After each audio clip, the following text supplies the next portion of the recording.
Kita mulai dulu. Assalamualaikum warahmatullahi wabarakatuh.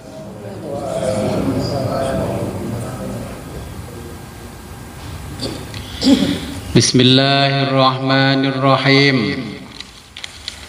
Alhamdulillahi rabbil alamin. Wassalatu wassalamu ala ashrafil anbiya'i wal mursalin Sayyidina wa maulana Muhammadin wa ala alihi wa sahbihi ajma'in. Amma ba'du, la hawla wa la quwwata illa billahil aliyyil azim. Alhamdulillah, pada malam hari ini kita diberikan kenikmatan yang sangat luar biasa oleh Allah, sehingga kita pada malam hari ini bisa mengadakan pembukaan pengajian kitab Sirrul Asrar Syekh Abdul Qadir Jailani. Sebelum kita mulai pengajian ini, marilah kita berkirim Fatihah terlebih dulu kepada junjungan kita baginda Nabi besar Muhammad sallallahu alaihi wasallam, dan kepada muallif kitab Sirrul Asrar yakni Syekh Abdul Qadir Jailani. Ila hadratin Nabil Mustafa Muhammadin sallallahu alaihi wasallam wa ala alihi wa ashabihi wa azwajihi wa dzurriyyatihi wa ahli baitihi ajma'in. Syai'un lillahi lahumul Fatihah. A'udzu billahi minasyaitonir rajim. Bismillahirrahmanirrahim. Iyyaka na'budu wa iyyaka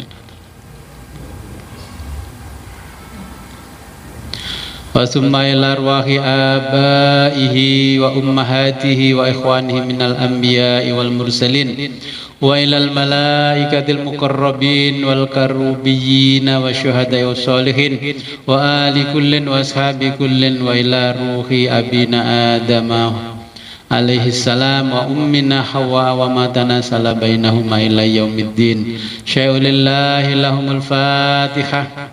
A'udzu billahi minasyaitonir rajim. Bismillahirrahmanirrahim.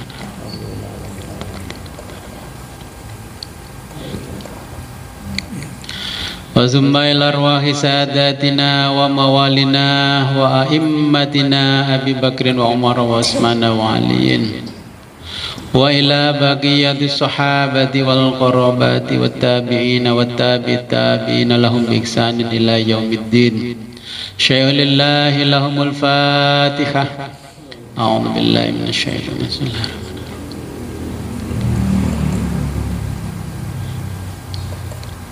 Wa summa ila arwahi a'immatil mujtahidin wa muqallidihim fid din wal ulama'ir rasyidin wal qurra'il mukhlisin wa ahli tafsir wal muhaddisin wa sa'iri sadatis sufiyyatil muhaqqiqin wa ila arwahi kulli waliyin wa waliyatin wa muslimin wa muslimatin min masyarikil ardi ila magharibiha wa min yaminiha ila shimaliha. Syai'un lillahi lahumul Fatihah. A'udzu billahi minasyaitonir rajim.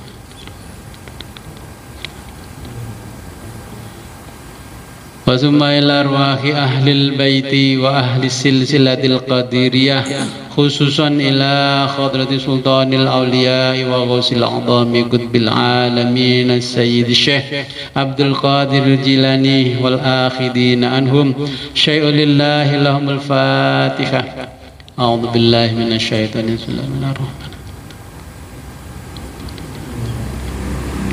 Wa summa ila ruhi syaikhina al-mukarram Abah Sadiqin Bajuri wa ummi Fatimah. Syai'un lillahi lahumul Fatihah. A'udzu billahi minasyaitonir rajim. Bismillahirrahmanirrahim. Ghairil maghdubi 'alaihim waladdallin. Wa summa ila arwahi walidina wa walidikum wa masyayikhina wa masyayikhikum wa amwatina wa amwatikum wa liman ahsana ilaina wa liman lahu haqqun alaina wa liman awsana wa astawsana wa qalladana indaka bidu'ail khair. Syai'un lillahi lahumul Fatihah. A'udzu billahi minasyaitonir rajim.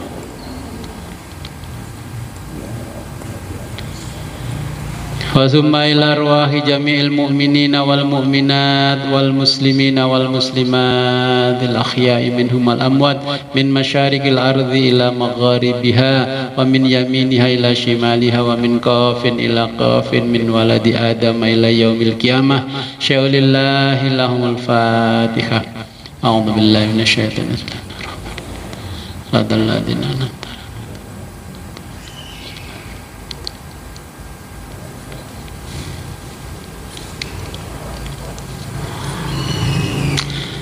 Sekarang kita buka halaman 87. Al-Faslus Salisu wal Ishruna fi bayani ahli tasawufi. Jadi ini pembukaan. Saya baca di pasal 23 dulu.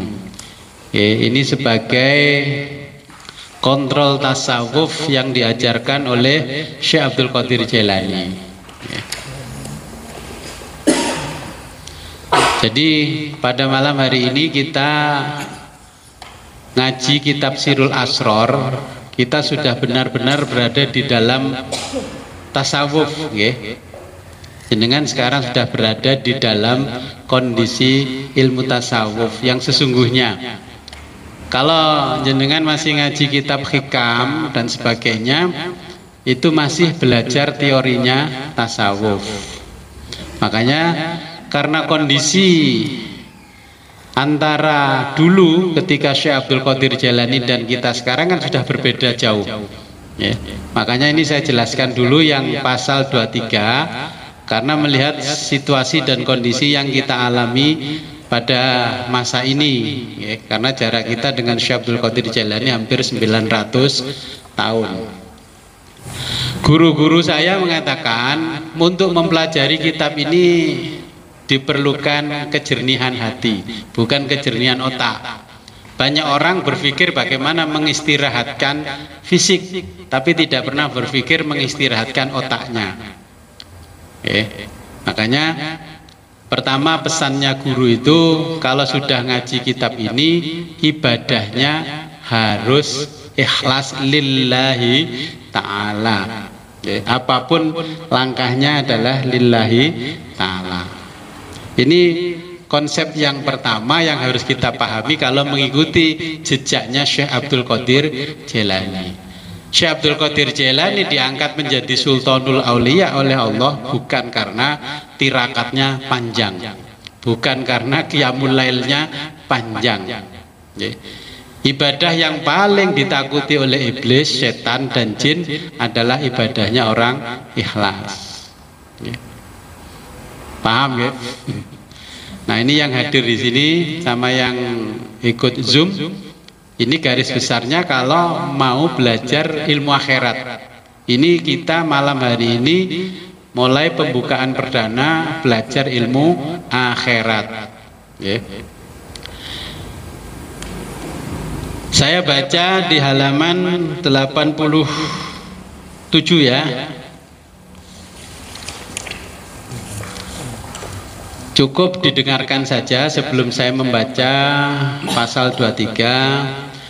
Bismillahirrahmanirrahim. Allahumma anzilir rahmah ala Syekh Muhyiddin Abdul Qadir Al-Jilani wa liwalidayhi wa limasyayikhihi wa ridwani alaihi wa amiddana bi asrarihi fi kulli waqtin wa awan.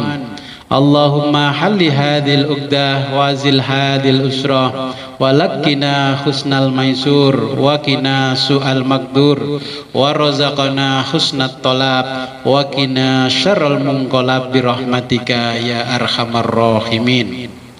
Sebagai orang yang ngaji kitabnya Syekh Abdul Qadir, bacaan itu patutnya kita baca karena guru-guru dulu begini, kalau kamu ingin hidup enak, makan enak, rumahmu mewah, mobilmu mewah, kalau kamu ngaji kitabnya Syekh Abdul Qadir, bacalah bacaan ini.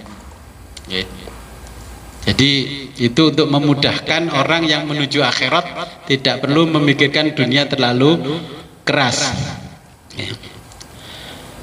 Nah kemudian kita baca, ikuti saya nggih. Astaghfirullahaladzim, astaghfirullahaladzim, Astaghfirullahal azim alladzi la ilaha illa huwal hayyul qayyum wa atubu ilaih. Syekhuna wa ustaduna Asy-Syaikh Abdul Qadiril Jilani radhituhu syaikhan li wa tariqatan li wallahu ala ma naqulu waqil. Ya wahidu ya majidu infahna minka binafhati khair. Ya wahidu ya majidu infahna minka binafhati khair. Ya wahidu ya majidu infahna minka binafhati khair.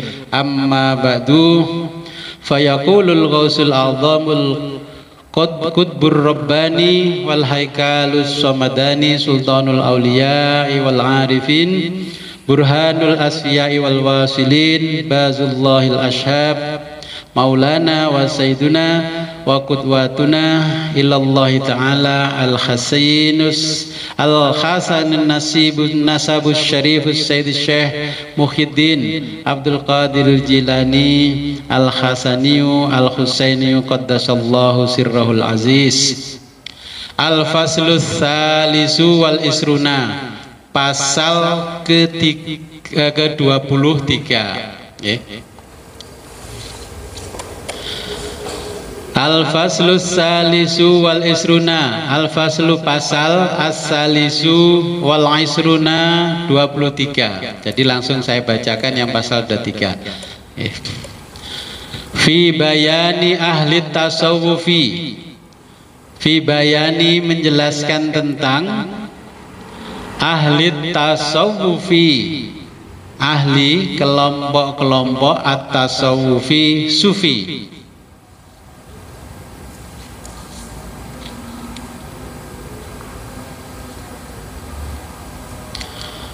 Wahum mereka, mereka kelompok sufi terbagi isna asyara 12 nafron golongan. Wahiduhum salah satu di antara mereka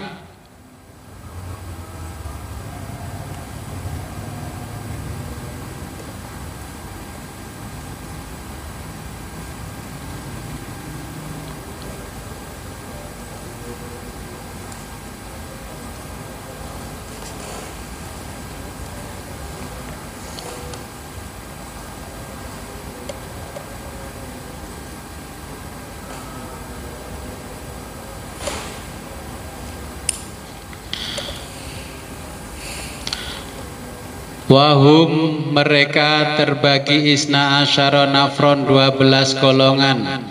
Wahiduhum salah satu di antara mereka sunniyuna kelompok sunni.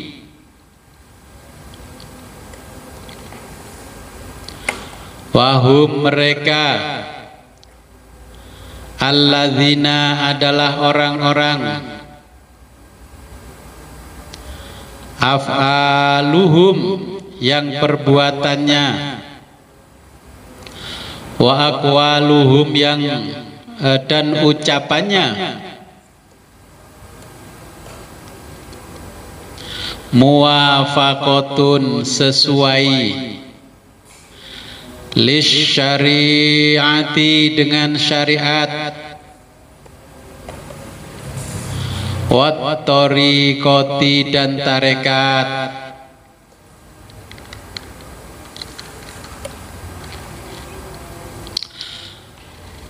wahum mereka adalah ahlus sunnati wal jamaati, ahlus sunnah wal jamaah. Ya, kalau di Indonesia terkenal aswaja, itu singkatan dari ahlus sunnah wal jamaah. Wa ba'duhum sebagian mereka, ya, tasawuf sunni, yadkhuluna ada yang masuk al jannata surga, bi ghairi hisabin, dengan tanpa dihisab.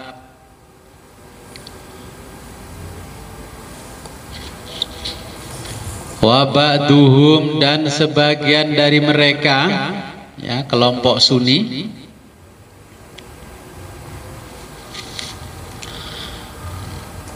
yadkhuluna, ada yang masuk al jannata, surga, ba'dal azabi, setelah disiksa.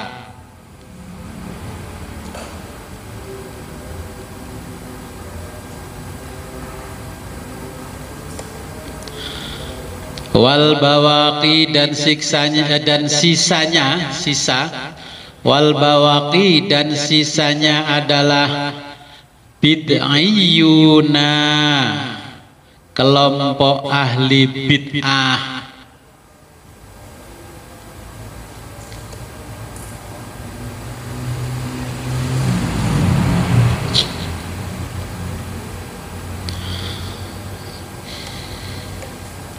Faminhum, dan mereka, ya. Jadi 12, yang satu adalah aswaja ahlu sunnah wal jamaah. Di dalam ahlu sunnah wal jamaah dibagi dua, yang satu kelompok masuk surga tanpa dihisab, yang satu kelompok masuk surga dihisab, diadab, baru dimasukkan surga. Nah, yang 11 ini faminhum, dan mereka, dalam kurung yang 11, al-khalwiyatu, kelompok al-khalwiyah. Ini gak usah diterjemahkan karena istilah ini, ya. Wal khaliyatu, yang kedua kelompok khaliyah. Wal auliyaiyatu, yang ketiga ini kelompok auliyaiyah. Wasamarohiyatu, dan yang keempat ini kelompok samarohiyah. Wal khubiyatu, ini yang kelima kelompok khubiyah. Wal khuriyatu, yang keenam kelompok khuriyah atau al khuriyah. Wal ibakhiyatu, yang ketujuh ini kelompok ibakhiyah. Wal mutakasilatu wal hadiyatu, yang kedelapan ini kelompok mutakasilah. Wal mutajahilatu, yang kesembilan kelompok mutajahilah. Wal waqifiyatu, ini yang ke-10 kelompok waqifiyah. Wa ilhamiyatu, yang ke-11 kelompok ilhamiyah.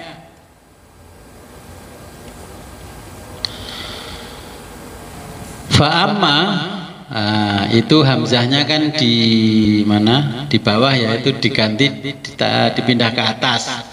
Ya, bukan fa'ima. Jadi fa'amma adapun madhabul khalwiyatu, madhab khalwiyah, ya, yang pertama, madhab khalwiyah. Fa'amma madhabul khalwiyatu, adapun madhab khalwiyah, fa'innahum, mereka yaquluna, mengatakan,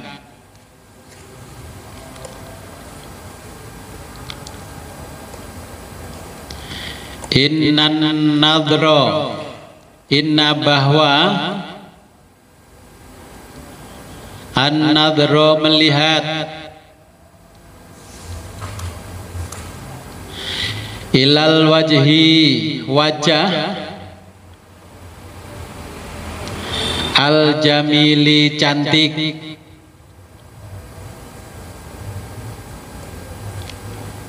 minan nisa'i, dari wanita, wal amrodi, dan lelaki, Halalun adalah halal. Ya, di kitab ini lam alifnya itu jadi seperti itu. Jadi nanti kalau ada begini, oh ini lam alif. Halalun adalah halal.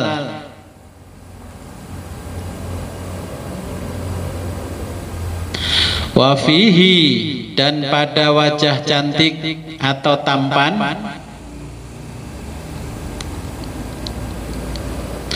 sifatul haqqi adalah sifat Allah.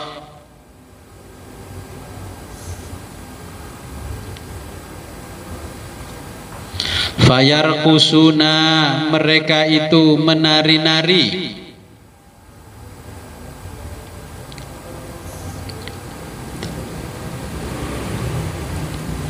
Wayadda'una, mereka mengaku sudah makrifat.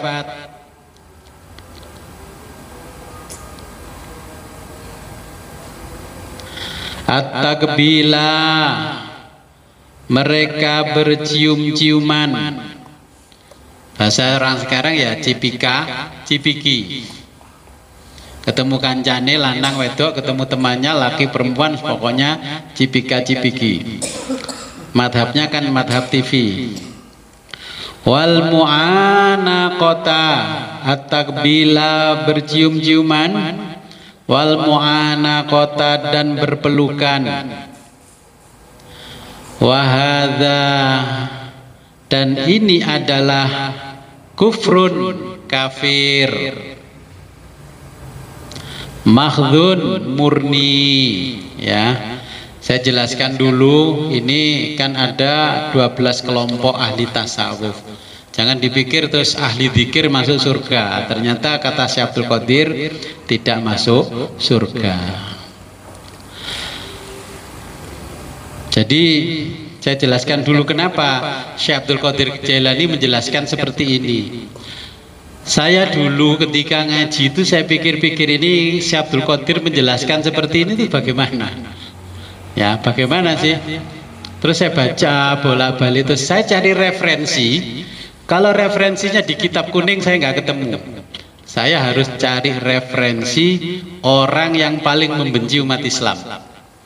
Ya, kemudian saya menemukan kitabnya. Saya baca, ternyata kitab itu tebalnya sampai 1000 halaman lebih. Kemudian saya nggak puas, saya cari lagi.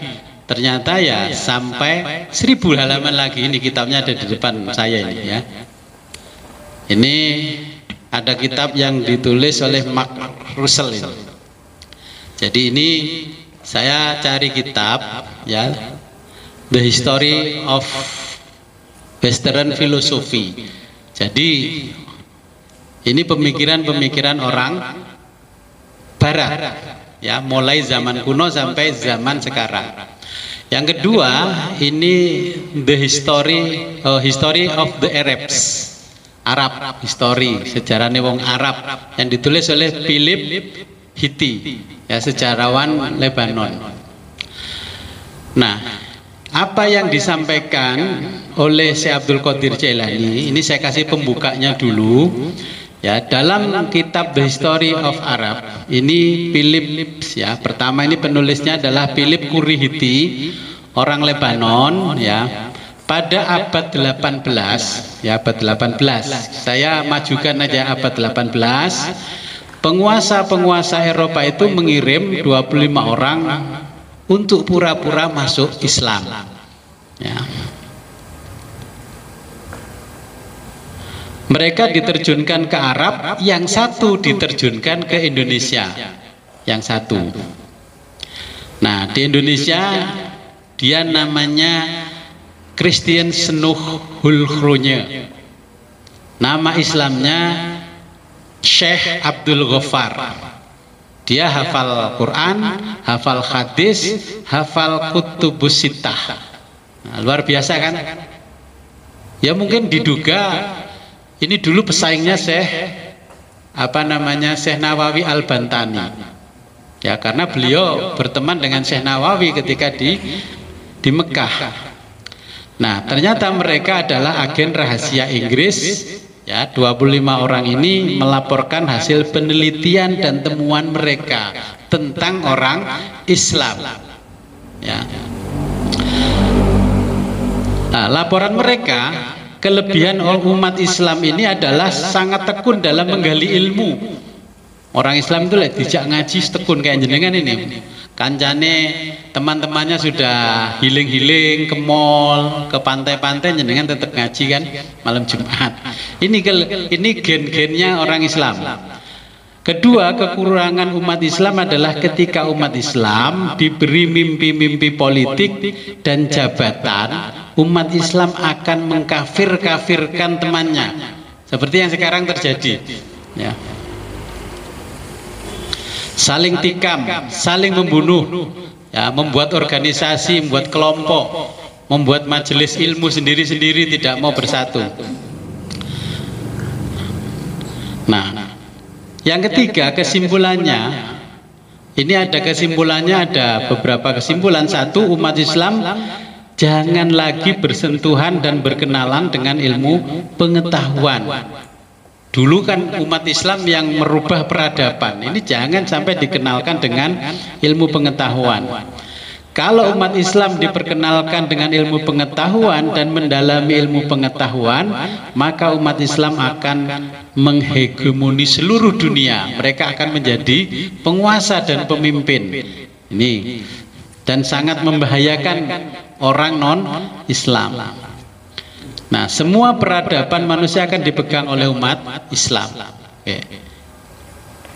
Umat Islam akan sama seperti abad pertengahan ketika umat Islam bersatu.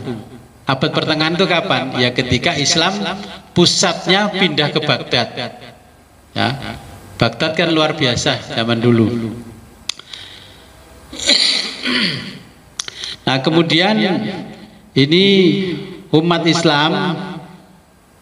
Yang kedua, umat Islam akan saling menyesatkan. Sekarang jenengan gak masuk kelompok tertentu aja wis disesatkan, ya toh? Ini memang sudah target dari dulu. Oke, ketika Senogolkronya dikirim ke Indonesia, saya bicaranya Senogolkronya saja karena kita orang Indonesia. Nah, kemudian ini saling menyesatkan supaya umat Islam pecah menjadi banyak sekte. Dan sekte yang harus dihapus adalah kelompok ahli tasawuf. Karena kelompok ahli tasawuf ini orang yang mampu merubah peradaban dan penemu ilmu pengetahuan di masa lalu itu semuanya ulama tasawuf. Okay. Al-Khawarizmi juga ulama tasawuf. Ibnu Khaldun, Ibnu Sina, Averroes dan sebagainya ulama tasawuf. Nah, tujuan mereka mengembalikan mimpi-mimpi kejayaan umat Islam di masa kekhilafahan Turki Utsmani. Makanya jangan heran kalau di Indonesia ada HTI, Hizbut Tahrir Indonesia. Itu orang-orang yang terbuai dengan 25 orang ini, ya, mendirikan khilafah Islamiyah. Khilafah itu sudah nggak laku kok masih diperjuangkan. Nah, ini yang membuat kita carut marut. Nah, kemudian ini Christian Senogolkronya. Kalau saya dulu belajar sejarah Islam, nama Christian Senogolkronya itu ada. Jenengan pernah dengar nggak nama Christian Senogolkronya? Apa baru sekarang? Ini ngopinya kurang kental ya. Dulu ini kurang adoh. Nah, Senogolkronya itu memporak-porandakan Islam yang ada di Indonesia. Pulang dari Makkah, dia berbaju Islam, ya, bajunya persis Syekh. Dia merubah namanya Syekh Abdul Ghaffar. Dia bermukim atau domisili di kerajaan Aceh. Semua ulama di Nusantara dikumpulkan, tidak ada yang bisa mengalahkan Senogolkronya. Bagaimana Quran apal, hadis apal, ya semua hadis dia hafal. Kutubus Sittah itu dia hafal. Penjenengan Arba'in Nawawi 40 hadis nggak hafal, kalah sama Senuhul Khrunya. Nah, atas saran Senuhul Khrunya, karena laporan Senuhul Khrunya ini tentang Indonesia, bahwa orang Nusantara ini sangat menghormati dzurriyyah Nabi, sangat menghormati dzurriyyah Nabi. Wabil khusus orang Jawa, pokoknya ada orang wajahnya Arab, dicium tangannya, kakinya, silitnya dicium. Ini tulisannya Senuhul Khrunya di kitab ini. Itu dilaporkan kepada Raja Inggris sama Raja Belanda. Lalu bagaimana? Karena didengar Diponegoro mau berontak perang. Ya, sebelum Diponegoro berontak, maka Christian Senuhul Khrunya ini memberikan masukan kepada Gubernur Jenderal Hindia Belanda yang ada di Nusantara untuk mendatangkan orang-orang yang berwajah Arab dari pasar gelap imigran di Arab, yaitu di Yaman, terus dibawa ke sini. Pokoknya wong wajah Arab dicium-cium tangannya, ya, sampai hari ini. Itu yang membawa adalah Christian Senuhul Khrunya yang sekarang lagi heboh lah. Kita nggak bahas kehebohannya, kita membahas sejarahnya sampai kita jadi carut marut. Ternyata betul prediksi Senuhul Khrunya ini Diponegoro melawan. Akhirnya di situ didirikanlah Mufti Islam di Batavia. Muftinya berfatwa melarang memerangi pemerintah Hindia Belanda, haram. Tapi ulama Nusantara yang pakai sarung tidak menghiraukan itu. Nah, akhirnya Diponegoro perang dari 1825 sampai 1830. Perang dengan Diponegoro, Belanda itu sudah bangkrut, ya. Tapi Belanda itu didukung oleh Eropa. Dan Christian Senuhul Khrunya menggolongkan orang Indonesia dalam ilmu sosiologinya ada 3, yakni kaum priayi, kaum kiai, ya, kemudian kaum abangan. Mengenal tahu kalau istilah ini priayi, kiai, abangan. Inilah Senuhul Khrunya. Kemudian dicarilah kelompok-kelompok sufi di tanah Jawa, kelompok-kelompok sufi yang ada di Nusantara, termasuk Syekh Khotib Asy-Syambasi itu. Karena apa? Ini dikhawatirkan kelompok sufi akan bergerak malah bisa mengalahkan Belanda. Makanya orang yang pergi haji didata oleh Belanda, kalau pulang haji wajib disematkan namanya haji, supaya Belanda itu mudah mengidentifikasi orang-orang Islam yang imannya masih kuat. Jenengan kalau pergi haji kok ditulis Pak Haji, berarti madhabnya Christian Senuhul Khrunya. Ya kalau nggak tahu sejarahnya kan tetap pulang haji nggak celuk Pak Haji, nggak noleh. Ya kalau jenengan haji kok ditulis H titik, lebih-lebih kalau mau mencalonkan bupati, wali kota, gubernur, gelar-gelar itu kan disematkan. Ya. Jadi dulu Belanda itu untuk mengidentifikasi orang Islam yang kuat imannya pergi haji, itu pulang harus dijuluki Pak Haji dan Bu Haji. Nah setelah perang Diponegoro, maka Belanda melarang kiai-kiai Nusantara itu untuk mengaji kitab kuning. Jadi sejak Diponegoro itu sampai berdirinya NU, sampai Mbah Hasyim bangun pondok, barulah ada pengajian kitab kuning. Orang-orang tasawuf diobok-obok, ya, disesat-sesatkan. Sampai hari ini kan masih toh, kalau belajar ngaji tasawuf disesatkan. Padahal ilmu ini yang ditakuti oleh mereka, oleh orang Yahudi, oleh orang Nasrani. Kalau sampai umat Islam kenal ilmu yang diajarkan intinya oleh Nabi, mereka tidak akan bisa dikalahkan. Ternyata ngalahkan Belanda kan pakai apa? Bambu runcing. Bambu runcing cuman disuwuk, nggak perlu pakai tank. Inilah kisahnya yang di Indonesia. Kemudian kenapa si Abdul Qadir Jailani Ini menjelaskan sedemikian rupa tentang kelompok yang tadi namanya Haliyah. Nah, dari zaman Yunani kuno sampai zaman peradaban pertengahan, ternyata agama-agama sebelum Islam itu berubah dari agama samawi, agama langit, menjadi agama yang berdasarkan pemikiran filosofis. Contohnya Katolik, Nasrani dan sebagainya. Ini yang dicatat di kitab ini saya baca. Kenapa seperti itu? Nah, kemudian mereka juga tidak bisa melepaskan adat istiadat kuno yang dibangun oleh orang Yunani yang sampai kepada Babilonia. Lah mereka itu selalu mengadakan ritual adat istiadat Babilonia. Tahu Babilon?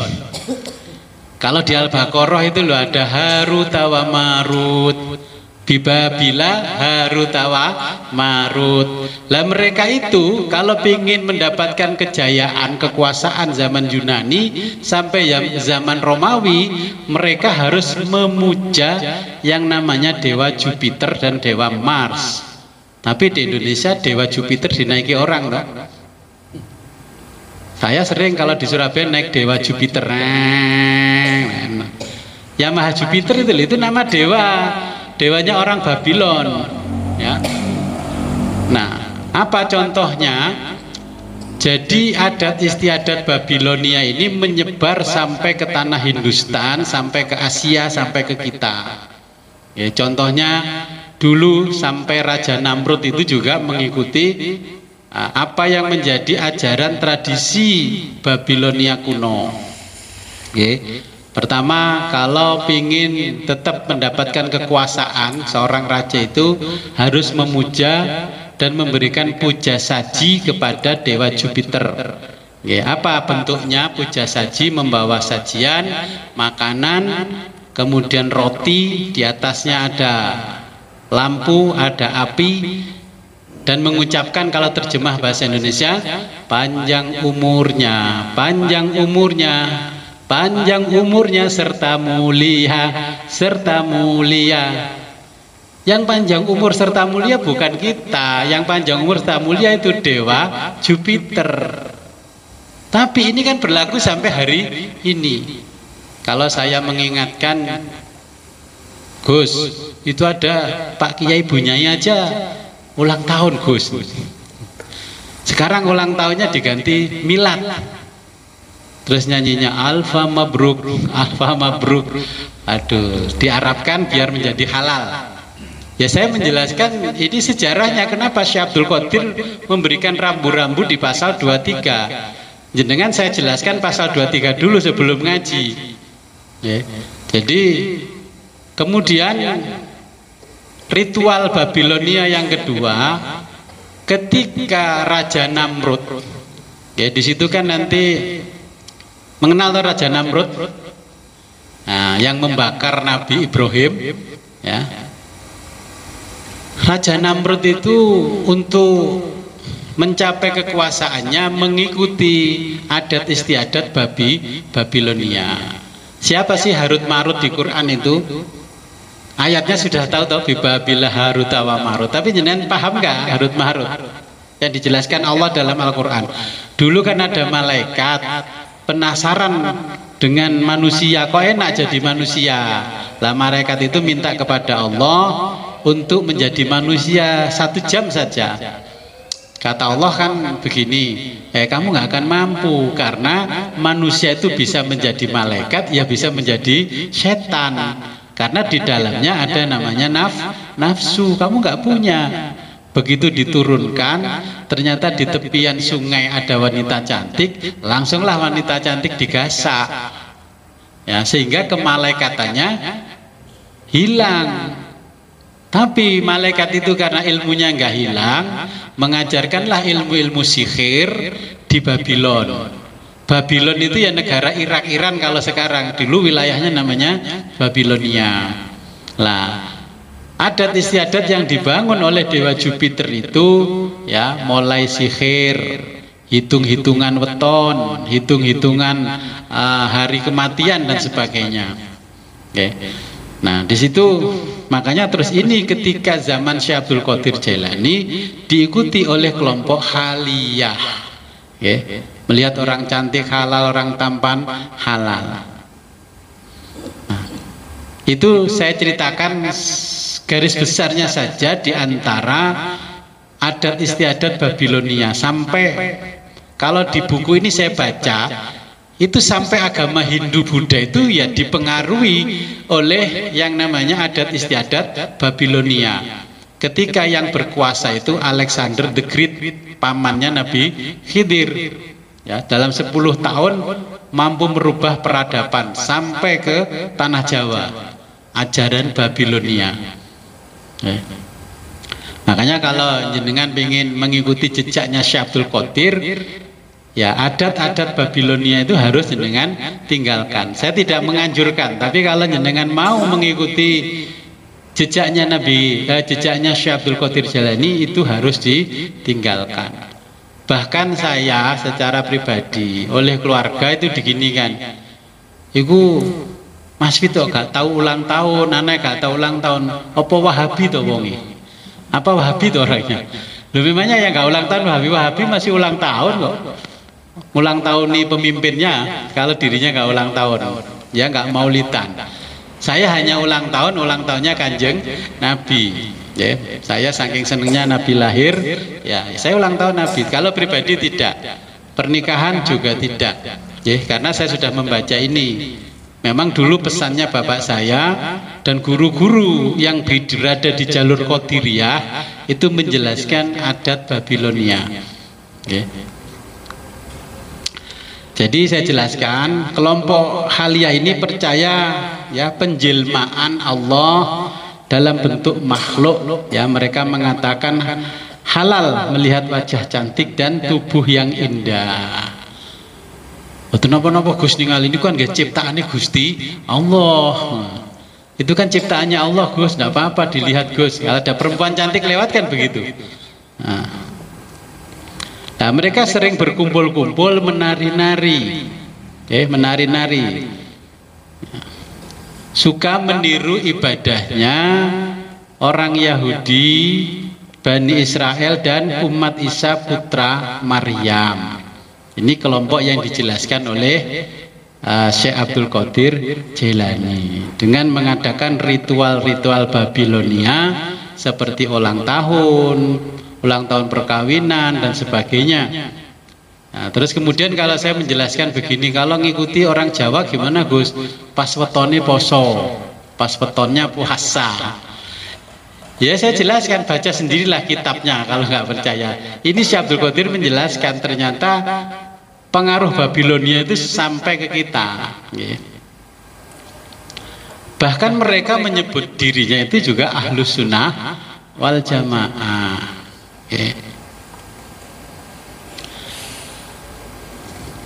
Saya lanjutkan ke berikutnya.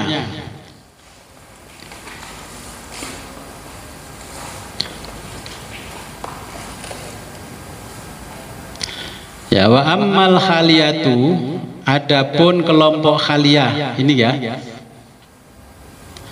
Fa innahum, mereka yaquluna mengatakan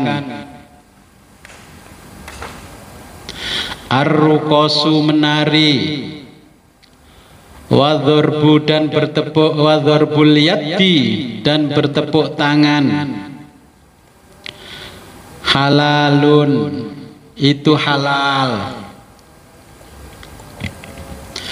wa yaquluna mereka menyebut lisyaikhi gurunya,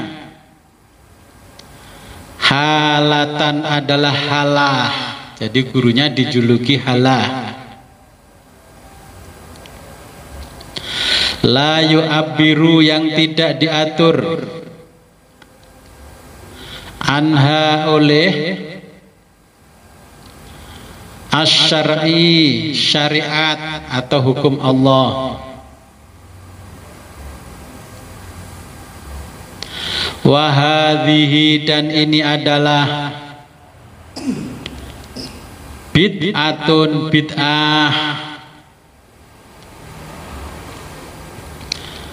laisat yang tidak ada, fi sunnati pada tuntunan Rasulullah sallallahu alaihi wasallam.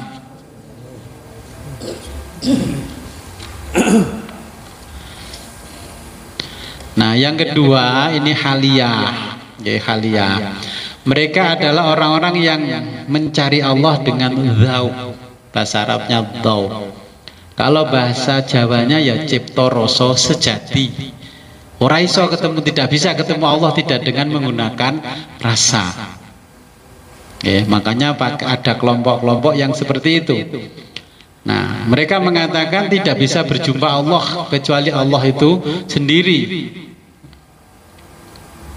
Nah, jalan menuju Allah itu dengan menggunakan cipta, rasa, dan karsa. Saya melihat ada logo lembaga pendidikan, itu ada tulisannya cipta, karsa, dan rasa. Tetangga saya di sana di Kediri. Ya. Nah, kemudian ini mereka menari-nari sukanya, menyanyi, menjerit-jerit dan bertepuk tangan. Ya, mereka mendirikan majelis zikir, majelis sholawat, majelis ilmu, ya, untuk menghalalkan bid'ah mereka. Nah, maka kalau yang menyampaikan ketuanya itu halal. Makanya kelompok-kelompok tertentu itu kalau Nabi boleh menikah sekian, umatnya kan 4. Tapi kalau kelompok mereka karena ketuanya mengatakan boleh, ya boleh walaupun itu haram menurut Allah. Ya. Nah, mereka menghalalkan bid'ah mereka berzikir, ya, sambil main musik, sambil merokok di atas panggung. Ya, pengikut mereka mengatakan apa yang dilakukan gurunya adalah halal. Gurunya disebut halal. Saya sering menjumpai kok orang sholawatan pakai udeng-udengan, pakai musik, gurunya yang ngedram. Saya tidak menghujat orang per orang, personalnya enggak. Tapi saya kan melihat itu, oh ini tuh yang disampaikan oleh Syekh Abdul Qadir Jailani. Sampai ngerokok sama ngerokok ngedram, terus muridnya yang sholawatan. Terus saya ikut-ikutan, saya dikomentari wong kayak kalau saya yang ngedram, saya yang main musik. Gitu. Ya. Jadi ini kelompok sufi yang seperti ini, namanya haliyah. Ya. Nah, kemudian apa yang dilakukan gurunya halal karena gurunya sudah tidak diatur syariat. Sojo ngelokno, iku gurunya di awet di ilmu niku gak ono sapucuk kuku hitamnya. Bahkan kalau yang nakal putranya itu nggak boleh diapa-apakan. Itu putrane Pak Yai, putrane ini nggak boleh. Tapi ini kan disindir sama Syekh Abdul Qadir. Ini menghalangi kamu menuju Allah. Pilih mana jenengan? Terus di atas panggung majelis zikir masih selawat terus nyanyi-nyanyi. Nah, ini Syekh Abdul Qadir kitabnya jenengan yang baca. Bisa jenengan taskeh betul ini kitabnya Syekh Abdul Qadir apa bukan? Nah, sekarang kan persis yang disampaikan Imam Ghazali pada akhirnya, agama Islam itu syiarnya luar biasa tapi kualitasnya kosong alias keropos. Kita lanjutkan, wa ammal auliyaiyatu, adapun kelompok auliyaiyah, faminhum mereka yaquluna mengatakan, idza ketika wasola telah sampai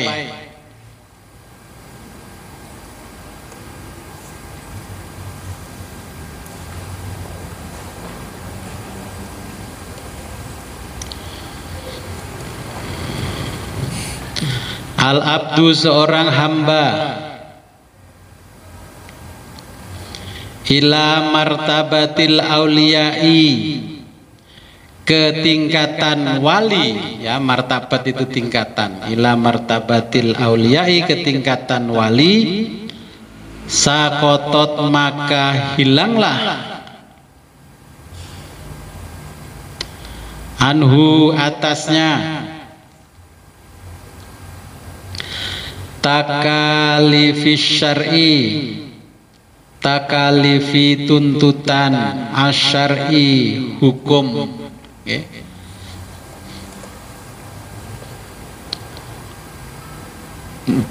Wa yaquluna mereka mengatakan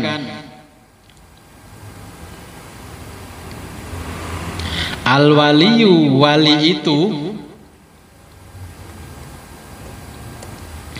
afdalu lebih utama minan nabi daripada nabi,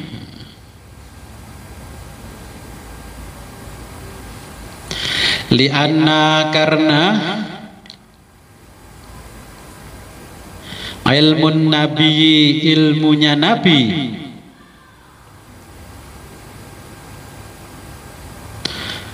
biwasitoti Jibrila berperantara malaikat Jibril alaihissalam, alaihissalam sejahtera bersamanya. Wa ilmal wali sedangkan ilmunya wali bi ghairi wasitoti tanpa berperantara Jibril alaihissalam dengan malaikat Jibril alaihissalam. Wa hadza ta'wilu dan ini adalah takwil khotoun yang salah. Wahum mereka adalah halaku rusak, halaku rusak bidzalikal i'tiqadi, ya, dengan keyakinan itu, ya. Nah, ini kelompok auliyaiyah. Kelompok ini pakaiannya ya kayak Mbah Wali, setiap hari kayak Mbah Wali. Kelompok mereka auliyaiyah itu kan ngaku wali. Kakek moyang saya keramat sekali. Sampean berdoa di toiletnya mbah saya itu loh mustajabah. Nek ngomong kengidulen. Siapapun yang bertawasul dengan kota kami akan diijabah oleh Allah.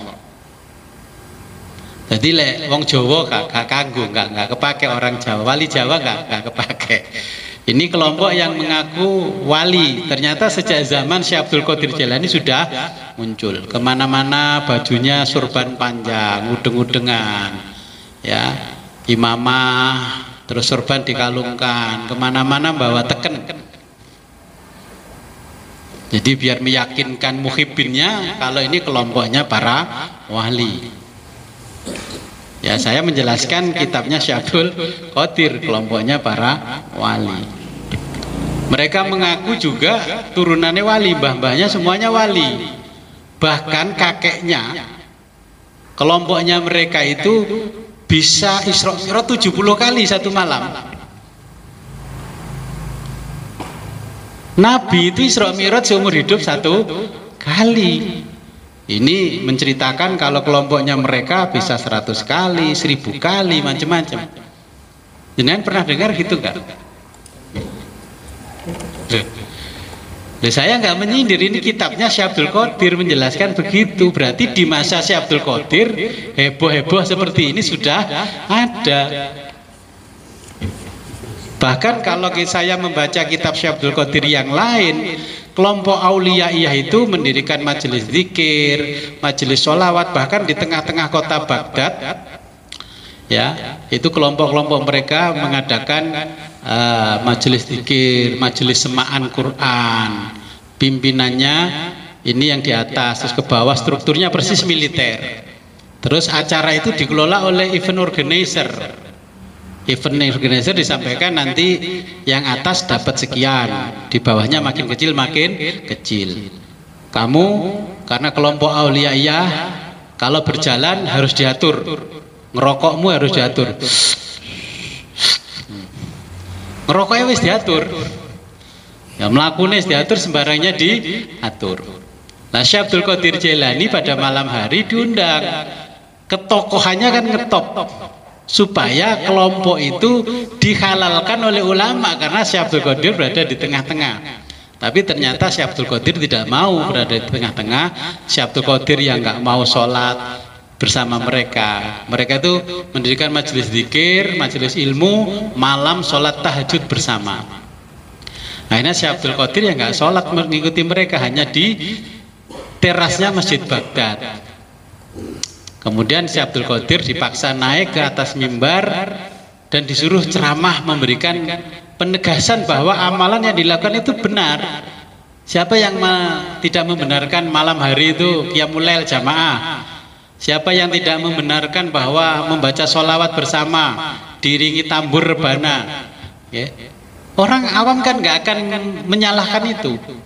Tapi ketika Syekh Abdul Qadir dipaksa naik ke atas mimbar, Syekh Abdul Qadir mengatakan, saya tidak mau mengikuti apa yang kalian sampaikan karena Tuhan-Tuhan kalian itu berada di bawah telapak kakiku.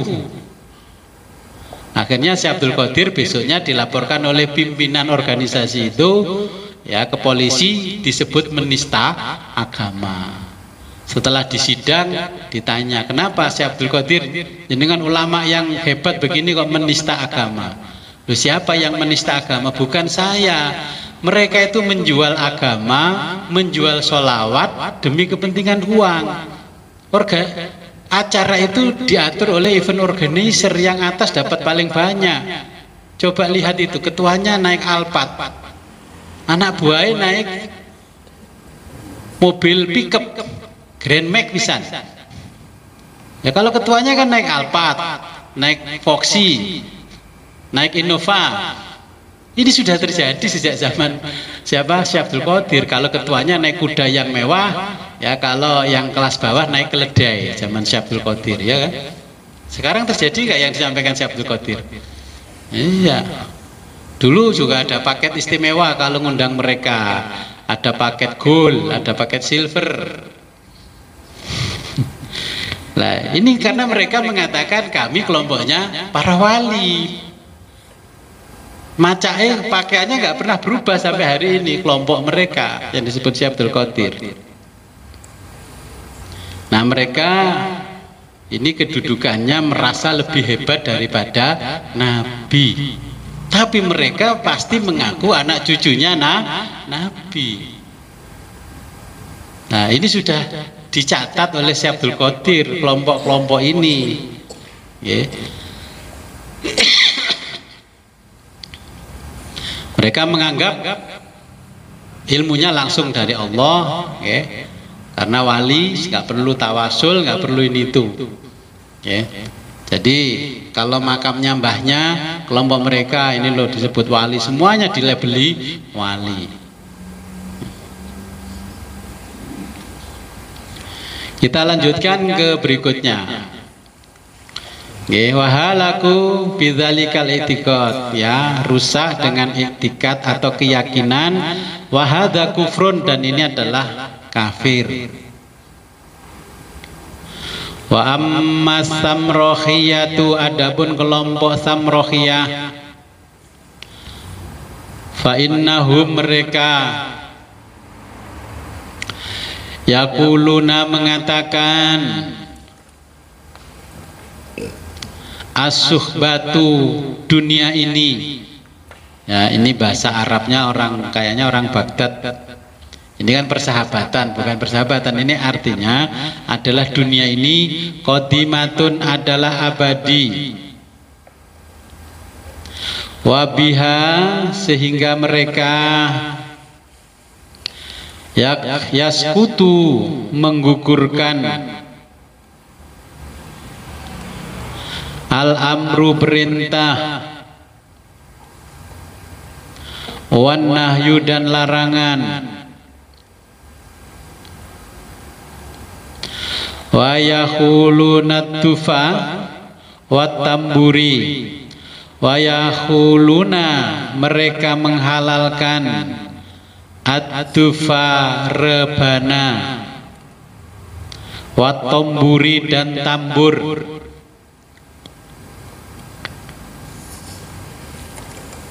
wabawaki dan menetapkan al-manahi larangan lainnya, syar'an secara syariat.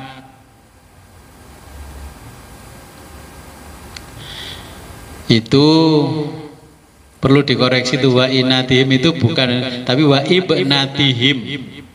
Ya, wa ibnatihim sebelum nun ada ba, wa ibnatihim. Ya, jenengan koreksi wa ibnatihim, wawu alif ya, setelahnya alif itu ba, wa ibnatihim. Wa ibnatihim anak perempuan mereka halalun halal.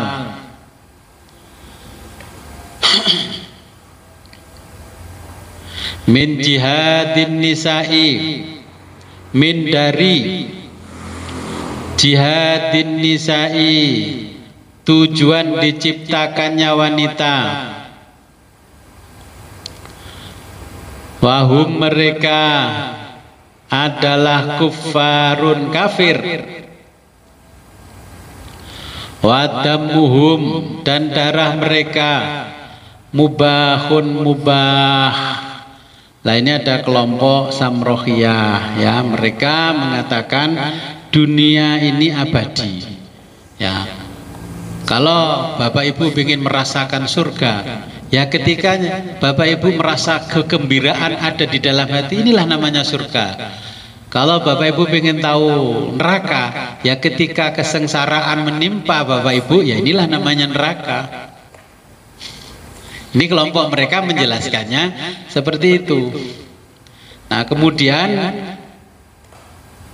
laki-laki saudaranya, bapaknya boleh menikahi anak perempuannya sendiri. Alasannya karena ini tujuan diciptakannya wanita itu untuk dinikahi laki-laki. Ya, karena gak ada namanya saudara kandung, gak ada namanya saudara sepersusuan, ya, saudara apa namanya panjerwali, sudah tidak ada. Ini kelompok mereka seperti itu. Mereka mengatakan kalau pemimpinnya menikah boleh lebih dari 4. Apa dalilnya? Karena mereka memahaminya begini, wangkihu ma tobalakum minan nisa'i masna wa sulasa wa ruba. Wangkihu ma tobalakum minan nisa'i, nikailah wanita-wanita yang kau inginkan, ya. Masna 2, wasulasa 3, waruba 4. Jadi maknanya itu diterjemah sendiri oleh mereka. Kalau yang menerjemahkan pemimpinnya itu baru dikatakan valid alias sahih. Kalau yang menerjemah kemenak tidak valid. Masna 2, wasulasa dan 3, waruba dan 4, berarti 2 dan 3 berapa? 5. 5 dan 4 9. Jadi diterjemahkan mereka boleh 9. Gitu. Kan kelihatan kalau nggak pernah belajar ilmu nahwu.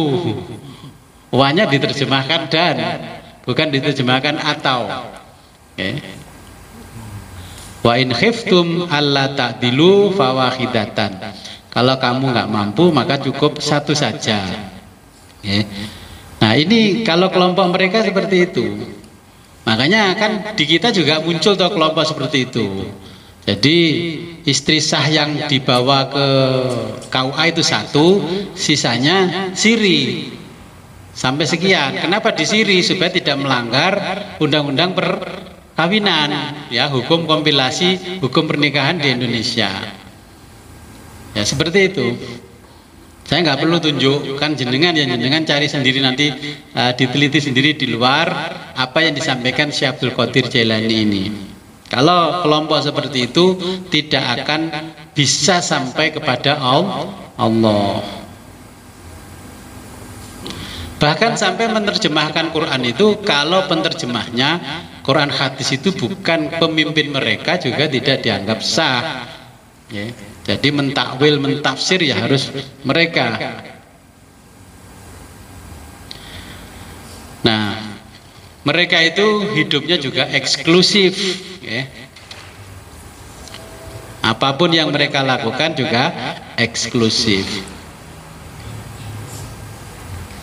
Kita lanjutkan. Nah, mereka juga akhirnya menghalalkan rebana dan tambur. Dengan yang tidak kelompoknya mereka kan ya sudah rebanaan, jedak jeduk. Tambur itu ya bahasa Kedirinya ya musik yang jedak jeduk. Tahu tambur toh? Jadi kalau ingin menuju Allah, maka tinggalkanlah itu.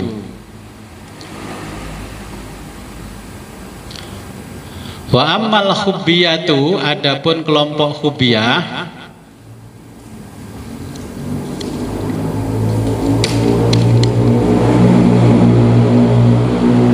fa innahum, mereka yaquluna, mengatakan, idza, ketika wasola, telah sampai, siapa al-abdu, seorang hamba, ila darajatil mahabbati, pada derajat al-mahabbah atau cinta, okay. Indallahi ta'ala, di sisi Allah Ta'ala,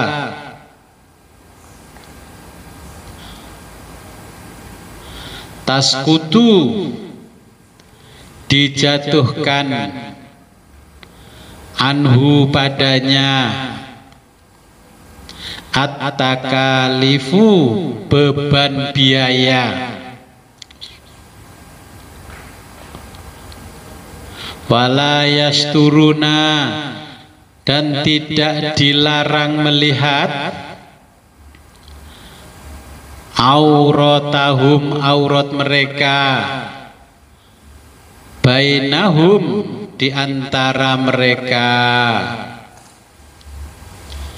Ini kelompok khubbiyah. Terus orang yang mengikuti kelompok ini disebut muhibbin. Dulu ketika saya mau bikin channel YouTube itu, adik saya mengusulkan Muhibbin Guswitai. Aku mau, karena di kitabnya Syekh Abdul Qadir itu ada kelompok khubbiyah. Jadi kalau mengikuti kelompok itu, julukan pengikutnya muhibbin.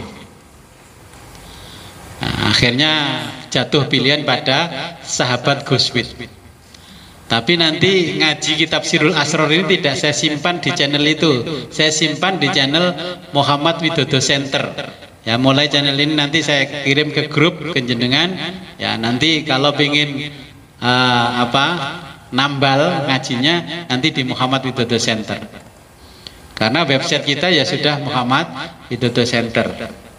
Ya, ini kelompok khubbiyah. Mereka mengatakan bila mana manusia sudah sampai pada tingkatan mahabbah, cinta, ya, ini terbebas dari beban agama. Ora sholat, ora opo-opo, ya. Kemudian membuka aurat, bahkan ngaji tafsir, ngaji ilmu hakikat gak kelamben. Lah ngomong nang muhibbine, ini ki mergo tugas rek, karena tugas perintah. Kalau nggak perintah aku ya nggak seperti ini, ya. Loh, ngaji tafsir Fatihah, tafsir apapun itu yang kayak kelambi. Tapi pengikutnya banyak, intelektual di depannya itu banyak, akademisi di depannya. Gak izin gawe alma mater jaket kampusnya gitu. Nah, ini kan diceritakan oleh Syekh Abdul Qadir. Di zaman Syekh Abdul Qadir berarti sudah ada orang yang mengajarkan ilmu thariqat, ilmu ma'rifat, nggak pakai baju, cuman pakai sarung saja, ya. Tanpa digemari banyak orang. Hari ini muncul juga digemari banyak orang. Tonggone Bu Siti. Ya, gitu. Boten tangga sing mriko lho. Kita duduhi ta duding kene. Tanggane Bu Siti kan. Etane ame Bu Siti. Jadi mereka itu mengajarkan apapun tidak pakai baju. Ya. Bisa-bisa ya kalau orang Jawa kadoan kompran. Tapi yang di Wedar itu yang diajarkan semua ilmu hakikat. Gitu loh. Pengakuan gurunya, saya ini karena perintah, nggak pakai baju itu karena perintah. Enak kalian ini nggak dapat perintah seperti aku. Loh ini ternyata di zaman Syekh Abdul Qadir sudah muncul. Kalau zaman kecil saya ada tetangganya mbah saya itu ya nggak pernah pakai baju, nggak pernah pakai alas kaki kemana-mana. Tapi didatangi banyak orang, dimintai wejangan-wejangan. Nah, orang seperti ini di zaman Syekh Abdul Qadir Jailani mengatakan pada muhibbinnya, kamu terlahir dari rahim ibumu, kamu diberi nama lahir, tapi kamu juga punya nama batin. Tapi yang tahu cuman aku sebagai mursyid. Kalau ingin tahu, kamu bayar dulu. Itu kan kalimatnya Syekh Abdul Qadir kan begitu. Okay. Apakah nggak muncul di tahun-tahun seperti ini? Ya kelompok-kelompok itu mereka. Nah kamu kalau berangkat haji namamu masih Pak Ejo, nanti kalau pulang haji ke sini saya kasih nama Abdul Qadir. Biar namamu jadi keren, derajatmu meningkat. Tapi bayar kasih nama. Dulu kan ketren tahun ya sebelum 70 ke sana menurut ceritanya mbah saya, karena waktu haji masih naik kapal laut, ya. Itu ada syekh-syekh itu di sana memberikan nama orang-orang ajam non Arab itu yang namanya bukan Islami dikasih nama Islami. Apalagi kayak saya nama Widodo wis Jowo ini diganti wis ke Abdul Ghafur. Nah, ternyata bayar. Mbah saya tanya dulu bayar enggak, Mbah? Loh jenengku kan kecil, jenengku wis Muhammad Thohir, nama saya sudah Muhammad Thohir. Jadi aku nggak bayar. Orang-orang sing paimin, paijong, atinem itu bayar. Sampai sekarang pun terjadi. Ada kelompok-kelompok di luar sana, kalau muhibbinya ingin tahu nama ruhaninya, bayar dulu. Semua kegiatan itu harus iuran, bayar.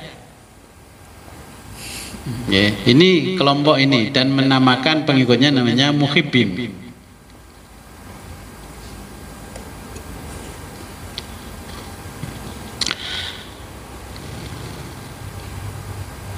Jadi sampai Syekh Abdul Qadir mengatakan darahnya saja mubah.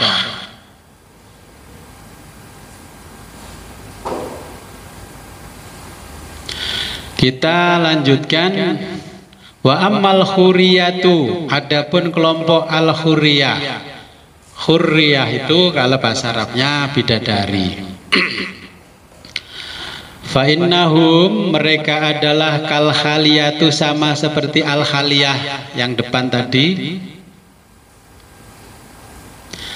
Lakin tetapi yad'una, mereka mengaku, wati'a bersenggama, al-khuri dengan bidadari, fi halatihim dalam suatu keadaan mereka,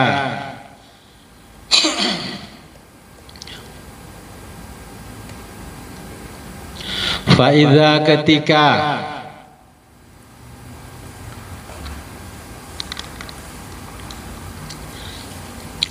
afaku mereka sadar, irtasalu mereka mandi junub, fakadzabu mereka itu bohong, fahalakuna mereka rusak, bihi dengan pengakuannya itu. Jadi ini kelompok huriyah. Kalau di Jawa kan ngetren, ini, sini.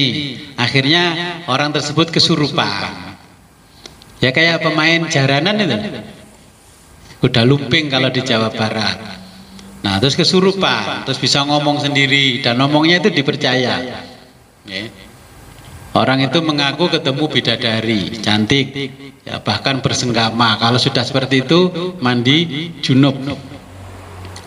Nah ini kelompok huriyah ini sebenarnya sama dengan haliyah. Mereka sering melakukan ritual dengan kerasukan roh halus, rohnya para wali, rohnya kiai. Kalau di Jawa, Sunda, Banten, rohnya Nyimas Roro Kidul. Ya, Nyimas Roro Kidul anu ayah di Oro-Oro Kidul. Ya, jadi itu. Mereka selalu mengatakan kondisi seperti itu kalau bahasa psikologinya kondisi trans. Belayang pokoknya. Trans itu kan fisiknya berada di satu tempat, ruhaninya bisa keliling kemana-mana. Kalau ilmunya orang Jawa kan persis orang rogo sukmo. Ya. Jadi mereka seperti itu, ketika bangun sudah seperti itu. Kalau di Amerika namanya indigo. Dan orang indigo itu dipercaya sama orang lain. Ditanya tentang ini, bahkan ada waktu pencapresan ditanya kira-kira yang menang siapa. Padahal cerita indigo itu di zaman perang dunia pertama, Amerika itu kan mau kalah perang. Supaya nggak kalah perang itu diciptakan anak-anak yang disetting menjadi indigo seakan-akan ma'rifatullah, tahu bahwa mereka mau perangnya mau menang atau kalah, dan itu disebarkan ke media. Ya, kemudian boneka-boneka yang berbentuk orang itu kayak ditembak, semua sudah mati, diberitakan yang terbunuh sekian. Sampai hari ini kan kalau kita melihat beritanya perang dunia itu kan ya, kayak di mana sekarang Palestina, Israel, itu paling yang mati 10 beritanya ya 500 kan begitu. Nah ini kelompoknya mereka. Kalau didatangi orang, Mbah, saya mau tanya Mbah tentang usaha saya sih, ndi tak celuk gini. Ditongani komat kamit, terus ana sing mlebu masuk kerasukan, terus ngoceh sendiri. Nah itu kira-kira ilmiah enggak seperti itu? Ya, kalau kita belajar agama ya otoritasnya wahyu, kalau belajar filsafat ya otoritasnya akal. Nah makanya di sini dijelaskan oleh Syekh Abdul Qadir Jailani, sepanjang sejarah sejak zaman kuno, antara pemikiran manusia dengan otoritas wahyu itu selalu berseberangan. Lah ada ruang hampa yang tidak bertuan antara logika sama agama, itu namanya filsafat ya, yang sekarang kita kenal. Padahal filsafat itu juga ajaran para nabi terdahulu ya, makanya orang Yunani pinter filsafat, karena orang Yunani anak cucunya Nabi Nuh. Nabi Nuh yang mengajarkan filsafat ya. Jadi inilah kelompok-kelompok ya, nanti jenengan akan menjumpai, nanti jenengan cek wiritan diluk wis ketok koyok ma'rifatullah, terus membentuk kelompok sendiri pengajian, terus disuwuk-suwuk ya. Ya kita lanjutkan.